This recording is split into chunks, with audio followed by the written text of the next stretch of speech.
इससे पहले ना किसी ने सुनी, ना किसी ने देखी इतनी सटीक भविष्यवाणी। चाल चक्र। नमस्कार, बहुत स्वागत है आपका। आप देख रहे हैं चाल चक्र और मैं हूं आपके साथ शैलेंद्र पांडे। ज्यादातर उपायों में मैं अक्सर कहता हूं कि सूर्य भगवान को जल चढ़ाइए, और हमारे शास्त्र भी सूर्य को अर्घ देने पर बहुत विशेष बल देते हैं, जोर देते हैं। सूर्य को जल देने की बात को बहुत महत्वपूर्ण तरीके से समझते हैं और समझाते हैं। लेकिन सूर्य को जल देने के, सूर्य को अर्घ देने के सही तरीके क्या हैं, सही नियम क्या हैं, ये ज्यादातर लोग नहीं जानते। तो आज हम आपको बताएंगे कि सूर्य को अर्घ देने के नियम क्या हैं। चाल चक्र में आज क्या खास है, चलिए बताते हैं आपको। चाल चक्र में आज बात करेंगे सूर्य को अर्घ देने के नियमों के बारे में। बात करेंगे कि ज्योतिष में सूर्य देव का महत्व क्या है, और साथ ही साथ ये जानेंगे कि अर्घ देने से सूर्य किस तरह से प्रबल और मजबूत हो जाते हैं, अर्घ देने से सूर्य से लाभ किस तरीके से हो जाता है, इस बात को समझेंगे। तो सूर्य को जल चढ़ाना यानी अर्घ देना वैसे तो बड़ा आसान तरीका है, लेकिन इसके फायदे बड़े गहरे हैं, बहुत व्यापक हैं। इसलिए सूर्य को जल चढ़ाने का प्रयास हम सबको जरूर करना चाहिए। चलिए कार्यक्रम में आगे बढ़ते हैं और जान लेते हैं आज का पंचांग। आज तिथि है वैशाख शुक्ल पक्ष की एकादशी तिथि, सुबह के 6:42 तक। इसके बाद द्वादशी। नक्षत्र है हस्त नक्षत्र, दोपहर के 12:12 तक। इसके बाद चित्रा। चंद्रमा कन्या राशि में संचरण कर रहे हैं रात को 11:04 तक। इसके बाद तुला राशि में चले जाएंगे। राहुकाल का समय शाम को 4:30 से तकरीबन 6 बजे तक। और पश्चिम दिशा की तरफ आज यात्रा करने की मनाही है, लेकिन अगर यात्रा करना जरूरी है, मजबूरी है, तो जरा सा पान का पत्ता खाकर और भगवान का स्मरण करके यात्रा करेंगे तो मुश्किल से बचे रहेंगे। चर्चा को आगे बढ़ाएं उसके पहले आपको बताते हैं वो टेलीफोन नंबर जिस पर फोन करके आप कार्यक्रम में हमारे साथ जुड़ सकते हैं। हमारा फोन नंबर है 0120-480-7333, 0120-4807-333। इसके पहले कि हम आपको सूर्य को जल चढ़ाने की शर्तों के बारे में बताएं, जल चढ़ाने के महत्व के बारे में बताएं, सबसे पहले यही बता देते हैं कि ज्योतिष में सूर्य देव का महत्व क्या है।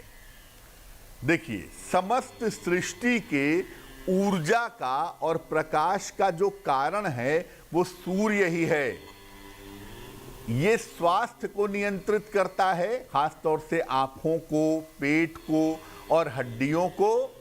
राज्य को नियंत्रित करता है, औषधि को, पिता को और खाद्य पदार्थ को नियंत्रित करता है। सूर्य से नाम, यश और राज्य पद की प्राप्ति होती है। सूर्य से हम फर्नीचर का विचार भी करते हैं। जिनकी कुंडलियों में सूर्य डोमिनेटिंग होता है, अक्सर वो लकड़ी के फर्नीचर का ज्यादा इस्तेमाल करते हैं, और जिनकी कुंडलियों में शनि डोमिनेटिंग होता है वो लोहे के फर्नीचर का ज्यादा इस्तेमाल करते हैं। किसी भी तरह की स्वास्थ्य की समस्या के पीछे ज्यादातर मामलों में सूर्य होता है। सूर्य जो है वो प्राण का मालिक है, आत्मा का स्वामी है। इसलिए ज्यादातर जो हेल्थ के इश्यूज पैदा होते हैं उसके पीछे सूर्य होता है। और अगर कुंडली में सूर्य आपके मजबूत है, अगर कुंडली में सूर्य आपके अच्छा है, तो जीवन की लगभग हर समस्या हल होती चली जाती है। अब ये जानते हैं कि मान लिया सूर्य कुंडली में कमजोर है, लेकिन हमें सूर्य से फायदा लेना है, उठाना है, तो सूर्य को मजबूत करने के सरल तरीके और उपाय क्या हैं? देखिए, सूर्य को बहुत सारे तरीकों से मजबूत कर सकते हैं, बहुत सारे तरीकों से स्ट्रांग बना सकते हैं। लेकिन अर्घ देने से सूर्य हर तरह से अनुकूल हो जाता है। अगर आप सूर्य को अर्घ देते हैं, सुबह के समय जल देते हैं, तो इससे सूर्य हर लिहाज से आपके लिए फायदेमंद हो जाता है। सूर्य को देखते हुए जब आप जल चढ़ाते हैं तो इस प्रक्रिया को कहते हैं अर्घ देना। इससे सूर्य के साथ साथ 9 के 9 ग्रह मजबूत हो जाते हैं। सूर्य तो मजबूत होते ही हैं, बाकी जो 8 ग्रह बचते हैं, यानी कुल मिला के 9 ग्रह मजबूत हो जाते हैं जब आप सूर्य भगवान को जल देते हैं। तो केवल सूर्य को जल देने से जीवन की लगभग हर समस्या का समाधान किया जा सकता है। इसीलिए आप देखेंगे कि मेरे ज्यादातर उपायों में मैं हमेशा कहता हूं कि सूर्य को जल चढ़ाइए, क्योंकि सूर्य भगवान को अर्घ दे करके आप अपने जीवन की बहुत सारी मुश्किलों को दूर कर सकते हैं। अब जानते हैं कि सूर्य भगवान को अर्घ देंगे कैसे, इसकी विधि क्या है और इसके नियम क्या हैं। देखिए, अर्घ जो है वो नदी में रहकर भी दे सकते हैं और घर पर रहकर भी दे सकते हैं। उगते हुए सूर्य को अर्घ देना सर्वोत्तम होता है। जब सूर्य लाल रंग के होते हैं, जिसको अरुण वेला कहते हैं, सबसे सुबह के समय अगर आप सूर्य को अर्घ दें तो बहुत अच्छा होगा। इसके अलावा जब तक सूर्य नया रहे, नवोदित रहे, यानी सुबह 10 बजे के पहले पहले सूर्य को अर्घ दिया जा सकता है। जल देने के पहले आपका स्नान कर लेना जरूरी है। बिना नहाए हुए जल देंगे तो सूर्य की रोशनी का पूरा फायदा आपका शरीर ग्रहण नहीं कर पाएगा। इसलिए स्नान करके तब सूर्य को अर्घ दीजिए। और अर्घ देते समय अगर आप सफेद वस्त्र धारण करते हैं तो ये बहुत अच्छा होगा। या तो लोटे से जल दें, लोटा कोई भी हो सकता है, स्टील का हो सकता है, तांबे का हो सकता है, पीतल का हो सकता है। लोटे से या मिट्टी के बड़े पात्र से, मिट्टी की मटकी से भी आप सूर्य को जल दे सकते हैं। वैसे लोटे से जल देना सबसे ज्यादा बेहतर होता है। अब जल देते समय किन किन सावधानियों का पालन करना चाहिए। देखिए, सुबह जल्दी से जल्दी अर्घ देने पर इसका ज्यादा से ज्यादा फायदा आपको प्राप्त होगा। सूर्य की रोशनी जब तीखी लगने लगे या गर्मी ज्यादा लगने लगे कि आप रोशनी में खड़े ही नहीं हो पा रहे हैं, तब जल देने से आपको लाभ नहीं होगा। और अर्घ देने के बाद सूर्य भगवान को अगर आप सूर्य देव के मंत्र का जप करें, जैसे ओम आदित्याय नमः, ओम घृणी सूर्याय नमः, इस मंत्र का जप करें तो इससे आपको विशेष लाभ होगा। बिना स्नान किए हुए अर्घ नहीं देना चाहिए। और बहुत सारे लोग ऐसा कहते हैं कि जब जल चढ़ाओ तो पैर पे उसके छींटे नहीं आने चाहिए। अब आप जल हवा में खड़े होकर तो चढ़ाएंगे नहीं कि पैर पे छींटे ना आए। या तो सामने बाल्टी रख लें, तसला रख लें, कोई पात्र रख लें कि जल उसमें जाए, जब आप जल चढ़ा रहे हों तो पैर पे छींटे नहीं आएंगे। अन्यथा सामान्य दशाओं में पैर पर छींटे इसके आते ही हैं। तो अगर सूर्य को जल चढ़ाते समय या जल चढ़ाने के बाद उसके दौरान अगर आपके पैर पे छींटे पड़ते हैं तो इसमें कोई भी दोष नहीं होता, इसको बुरा मत समझिए। और जो लोग भी सूर्य को अर्घ देते हैं उनसे मेरा निवेदन है कि वो अपने पिता का विशेष सम्मान करें, परिवार का विशेष सम्मान करें, क्योंकि पिता सूर्य के साथ इंटरकनेक्टेड होते हैं, जुड़े हुए होते हैं। अब जब हम सूर्य को जल चढ़ाते हैं तो हम उसमें तमाम तरह की चीजें मिलाते हैं। कोई रोली मिलाता है, कोई हल्दी मिलाता है, कोई गुड़ डालता है। तो अलग अलग उद्देश्य को पूरा करने के लिए जल में क्या मिला करके सूर्य भगवान को जल चढ़ाएं कि आपको लाभ हो। शिक्षा और एकाग्रता के लिए जल में नीला रंग मिलाना बहुत अच्छा होगा। अगर आप जल में नीला रंग मिलाएं तो इसके परिणाम बड़े शुभ होंगे। स्वास्थ्य के लिए और ऊर्जा के लिए जल में रोली या लाल चंदन मिलाएं। जल्दी शादी चाहते हैं या चाहती हैं या चाहते हैं कि आपका वैवाहिक जीवन अच्छा हो तो जल में हल्दी मिलाकर जल चढ़ाएं। अगर आपका कोई परीक्षा है, कोई एग्जाम है, किसी कार्य में आपको विजय चाहिए, इंटरव्यू है, तो जल में लाल गुड़हल का फूल डालकर जल चढ़ाएं।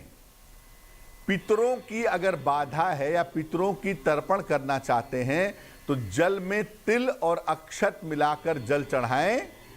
और जीवन में हर तरीके का लाभ पाने के लिए, हर तरीके के लाभ को बेहतर करने के लिए सूर्य भगवान को प्लेन वाटर, सादा जल चढ़ाना आपके लिए उत्तम होगा। जब आप सूर्य देव को जल चढ़ाएंगे तो लोटे में पानी भर लें। लोटे को सर के ऊपर रखें, इतना ऊपर, और इतना ऐसा रखें कि लोटे का जो निचला हिस्सा है वो आपकी आंखों के सामने रहे। वहां से धीरे धीरे जल गिराइए। उस जल के बीच से लोटे के किनारे को देखने का प्रयास करिए जिस पर सूर्य की किरणें पड़ रही हैं। ये सही तरीका होगा जल चढ़ाने का। और जल चढ़ाने के बाद बहुत जरा सा जल लोटे में बचा लीजिए। उस जल को अपने मस्तक पर, अपने कंठ पर, दोनों भुजाओं पर लगाइए। इससे आपका सूर्य प्रबल होना शुरू हो जाएगा। वक्त एक छोटे से ब्रेक का है, लेकिन ब्रेक पर जाने के पहले जान लेते हैं कि आज की जिज्ञासा क्या है। आज की जिज्ञासा है कि अगर सूर्य भगवान को अर्घ नहीं दे पा रहे हैं, ऐसे घर में रहते हैं जहां सूर्य की रोशनी नहीं आती है या सूर्य दिखाई नहीं देता सुबह के समय, तो क्या उपाय करें जिससे सूर्य का फायदा प्राप्त हो सके? इस महत्वपूर्ण प्रश्न का उत्तर देंगे एक छोटे से ब्रेक के बाद।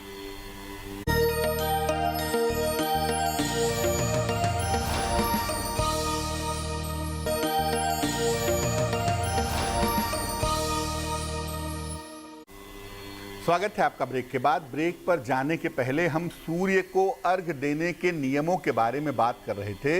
इस समय एक दर्शक हमारे साथ जुड़ गई हैं, कोमल जी हैं उज्जैन से, उनसे बात करते हैं। कोमल जी बताइए। हाँ, नमस्कार पंडित जी। जी नमस्कार। हाँ पंडित जी, मुझे अपने लड़के के बारे में पूछना है। जन्म तारीख बताइए उनकी। जन्म तारीख है 11/11/2009। समय बताइए। समय रात्रि 1:30 बजे। कहाँ पे जन्म हुआ है? जन्म इंदौर में हुआ है। पूछिए क्या सवाल है। पंडित जी, मैं ये पूछना चाहती हूँ कि ये बच्चा मांगलिक है क्या? और दूसरी बात ये पूछना चाहती हूँ कि अभी तक वो 11 वर्ष का हो चुका है, पर कभी भी ऐसा कोई सा दिन नहीं गया तो उसने परेशान नहीं करा, बहुत परेशान करता है। और अभी से यानी मरने जैसे काम करता है, ऐसी हरकतें करता है और ना पढ़ाई लिखाई करता है। तो इसका भविष्य कैसा रहेगा? आगे ये सुधर पाएगा कि नहीं? और अपनी माँ को सुख दे पाएगा कि नहीं कभी? कुंडली आपके बेटे की बनती है सिंह लग्न की और राशि भी सिंह है। कुंडली के 12वें खाने में मंगल बैठा है केतु के साथ, यानी राहु केतु के एक्सिस के बीच में पड़ा हुआ है। निश्चित रूप से कुंडली मांगलिक है और जब भी विवाह का निर्णय लिया जाएगा कुंडली मिला करके सोच समझ के निर्णय लिया जाएगा। देखिए, अभी आपके बेटे की कुल उम्र लगभग 12 साल होने जा रही है, तो 12 साल के बाद यानी इस साल के नवंबर के बाद से आपके बेटे के स्वभाव में, शिक्षा में, करियर में सुधार होगा। उसमें चिंता करने की आवश्यकता नहीं है। भविष्य आपके बेटे का ठीक है, जीवन में ठीक ठाक करियर बना करके उन्नति कर लेंगे। फिलहाल इनका स्वभाव ठीक हो, उनका स्वास्थ्य ठीक हो, इसके लिए इनको एक मोती बनवा के आप पहना दें। तकरीबन 6 से 8 रत्ती की मोती चांदी के लॉकेट में लाल धागे में सोमवार की रात को इनके गले में पहनाने से लाभ होगा। वक्त एक और छोटे से ब्रेक का हो गया है और ब्रेक के बाद वापस आएंगे तो बात आपके राशियों की करेंगे, आपके प्रश्न का उत्तर भी देंगे और समाधान करेंगे आपकी जिज्ञासा का।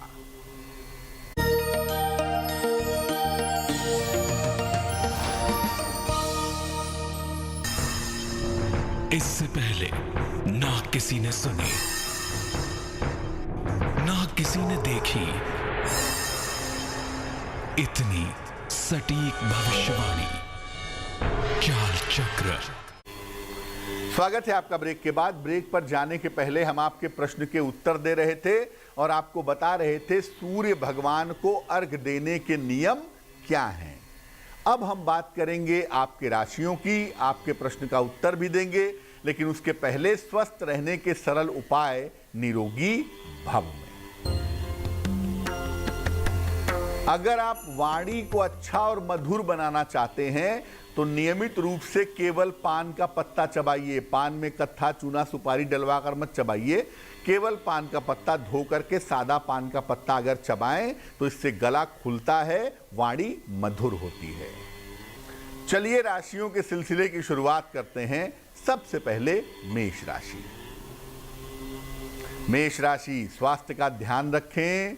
परिवार में शुभ कार्य होंगे। धन के मामलों में मेहनत करनी पड़ेगी। शुभ रंग हरा होगा और भाग्य आपका साथ निभाएगा 65%। वृषभ राशि, मानसिक चिंताएं समाप्त होंगी। रुके हुए काम पूरे होंगे। अचानक धन का लाभ होगा। शुभ रंग गुलाबी और भाग्य होगा 75%। मिथुन राशि, तनाव से बचाव करें। करियर में बदलाव के योग बन रहे हैं। सूर्य देव को जल अर्पित करें तो बहुत अच्छा होगा। शुभ रंग लाल और भाग्य होगा 60%। कर्क राशि, काफी व्यस्तता रहेगी। ऑफिस में विवाद हो सकते हैं, हालांकि धन की स्थिति ठीक रहेगी। शुभ रंग धानी और भाग्य होगा 70%। सिंह राशि, करियर में कुछ परिवर्तन होगा। सेहत आपकी ठीक बनी रहेगी। धन खर्च आपका बढ़ सकता है। शुभ रंग क्रीम और भाग्य होगा 80%। कन्या राशि, सेहत में सुधार होगा। आकस्मिक रूप से धन का लाभ होगा। करियर के मामलों में सफलता मिलेगी। शुभ रंग नारंगी और भाग्य होगा 90%। तुला राशि, जल्दबाजी में काम न करें। धन की समस्या हो सकती है। सूर्य भगवान को जल अर्पित करें। शुभ रंग पीला और भाग्य होगा 60%। वृश्चिक राशि, नए काम का अवसर मिलेगा। संतान की चिंताएं समाप्त होंगी। वाणी पर नियंत्रण बनाए रखें। शुभ रंग आसमानी और भाग्य होगा 70%। धनु राशि, करियर में सफलता मिलेगी। काम टालने से बचाव करें। धन लाभ के योग बन रहे हैं। शुभ रंग ग्रे और भाग्य होगा 80%। मकर राशि, करियर में बदलाव होगा। धन की स्थिति अच्छी रहेगी। यात्रा करने से बचाव करें। शुभ रंग बादामी और भाग्य होगा 75%। कुंभ राशि, व्यर्थ का तनाव हो सकता है, बचें। वाणी पर नियंत्रण रखें। सूर्य भगवान को जल अर्पित करें। शुभ रंग फिरोजी और भाग्य होगा 60%। मीन राशि, धन के मामलों में सावधानी रखें। करियर में लापरवाही ना करें। हालांकि महत्वपूर्ण काम आपके जो हैं वो आज के दिन बन जाएंगे। शुभ रंग सुनहरा और भाग्य होगा 70%। इस बीच एक दर्शक हमारे साथ जुड़ गई हैं, मानसी जी हैं लखनऊ से। उनसे बात करते हैं। मानसी, बताइए। सर, हमारा डेट ऑफ बर्थ है 12 मार्च 1998, शाम 6:30 लखनऊ, दिन बृहस्पतिवार। सर, कहाँ जन्म हुआ है? सर, लखनऊ में।